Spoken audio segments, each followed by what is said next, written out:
Espace TV. Espace TV, le 10 minutes. C'est suite à une lettre d'invitation du Premier ministre que les membres du bureau de la centrale syndicale, la USTG Conakry, se sont présentés au Palais de la Colombe. Pour eux, la solution à tout problème se trouve autour de la table. Notre centrale syndicale estime que tous les problèmes qui assaillent notre pays doivent trouver leur solution autour de la table. Le dialogue est une arme qui permet de trouver la solution à tous les problèmes. Celui qui s'éloigne du dialogue n'aime pas la paix. Cette rencontre était également une occasion pour le secrétaire général de cette structure syndicale d'adresser un mémorandum au Premier ministre. Dans ce document de 2 pages, ils ont fait part des menaces et agressions dont ils sont victimes. 1. L'intervention des forces de l'ordre pour empêcher les syndicalistes de l'USTG d'accéder au port de Conakry pour la mise en place de la délégation syndicale. 2. L'agression des syndicalistes de l'USTG par des bandits armés avec l'appui de certaines autorités syndicalistes lors de la dernière fête du 1er mai au Palais du Peuple. Mais l'autre faction de l'USTG version Mamou ne digère pas la sortie d'Ablaye Sow qui aurait dit qu'ils n'ont pas été invités. Le secrétaire général adjoint de l'USTG, Mamou, rétablit les faits. M. Ablaye Sow de la FESABA dit que nous, on n'a pas été invités sur le Premier ministre par rapport à la consultation qui est en cours, que c'est eux qui ont été invités et que nous, on est venus accompagner l'USTG. C'est pourquoi je suis venu maintenant avec la lettre originale que le Premier ministre nous a adressée. C'est moi, la confiance ne se renouvelle pas. Mohamed Lamine Camara prévient qu'il n'exclurait pas de porter plainte contre le camp rival en cas de signature de n'importe quel document au nom de l'USTG. L'autonomisation des femmes. Après Télémélé, la délégation du ministère des Mines arrive à la mairie de Fria. Sa mission est claire. Sensibiliser et faire un renforcement de capacité au niveau des femmes impactées dans les zones minières. Et faire la présentation et l'orientation stratégique de notre ministère en termes de l'autonomisation de la femme, du genre et équité, et pour leur employabilité, les femmes qui sont impactées dans les zones minières, c'est-à-dire leur parler de la politique du contenu local. Le message véhiculé par les formateurs semble bien perçu par les bénéficiaires. Ils sont venus nous faire savoir que tout le monde ne peut pas être directement employé par les sociétés minières, mais que nous pouvons collaborer. Par exemple, nous les femmes, nous pouvons nous organiser en groupement pour faire la teinture, la saponification, l'agriculture et tant d'autres activités. Comme ça, au lieu d'importer les articles du genre de l'extérieur du pays, ils les achèteront avec nous. Pour arriver à une autonomisation des femmes, leur implication est obligatoire. La couche l'a bien compris. On ne peut pas s'asseoir et croiser les bras et attendre tout des sociétés minières. Nous sommes ici donc pour qu'ils nous forment et nous renseignent sur les opportunités que ces entreprises nous offrent. Cette lutte en faveur de l'autonomisation des femmes ne va pas s'arrêter ici. Que chante l'hymne de la Guinée, frère jeune, inistre peuple. Peuple, peuple de Guinée, le chant l'unité. Ils aimeraient le chanter à la perfection, mais le temps d'apprentissage revient les hanter.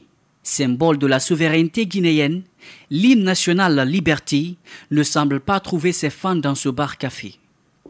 Disons, ça fait longtemps que je n'ai pas chanté ça, c'est pas normal. Vraiment, un citoyen d'un pays doit maîtriser normalement l'hymne national. Ce jeune ne se souvient pas de la dernière fois qu'il a assisté à une montée des couleurs.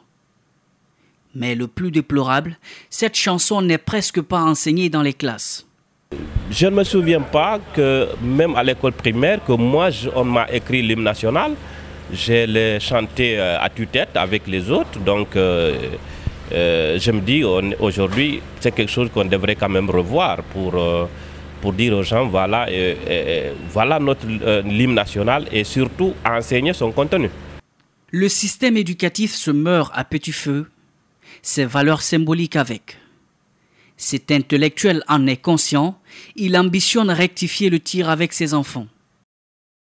Mamadou Bayloba a reconnu une négligence et promet toute son attention à cette valeur nationale, car il trouve anormal qu'un citoyen ne maîtrise pas son hymne national.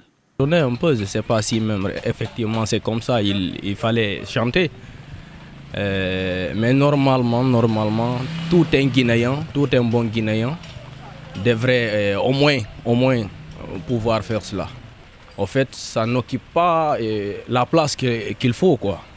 Cette lacune n'est pas qu'au niveau des citoyens lambda, mais de grands intellectuels se trouvent aussi dans ce lot.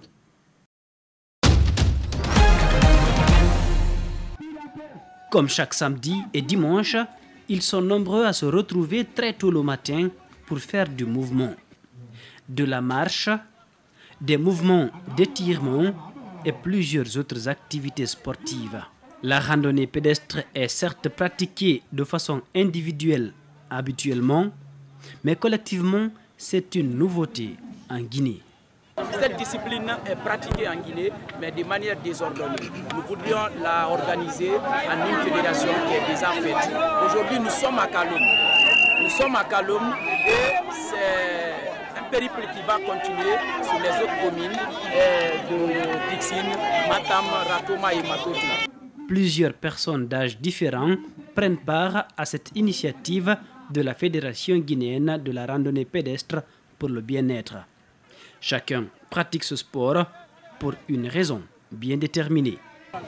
Ça, c'est pour vous encourager. Parce que vous soulevez une situation qui nous aide. Au lieu d'aller à l'hôpital.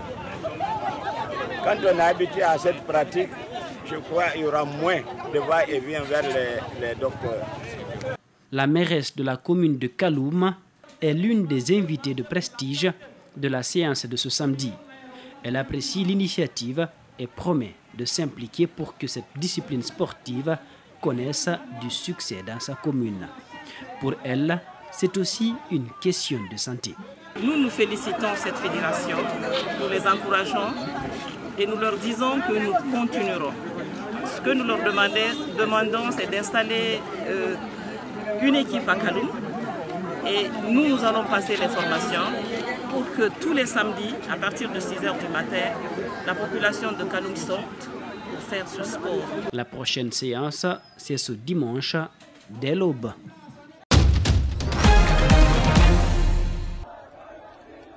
Plusieurs personnes ont été arrêtées vendredi au Caire alors qu'elles manifestaient pour exiger le départ du président égyptien Abdel Fattah al-Sisi. Des manifestations anti-Sisi de petite ampleur ont eu lieu dans la capitale et dans d'autres villes d'Égypte et ont été rapidement dispersées par la police au moyen de gaz lacrymogène. Au Caire, des journalistes ont assisté à 5 arrestations pendant le rassemblement organisé de nuit sur la place Tahrir, au lieu de la révolution de 2011 qui avait abouti au renversement du président Hosni Moubarak.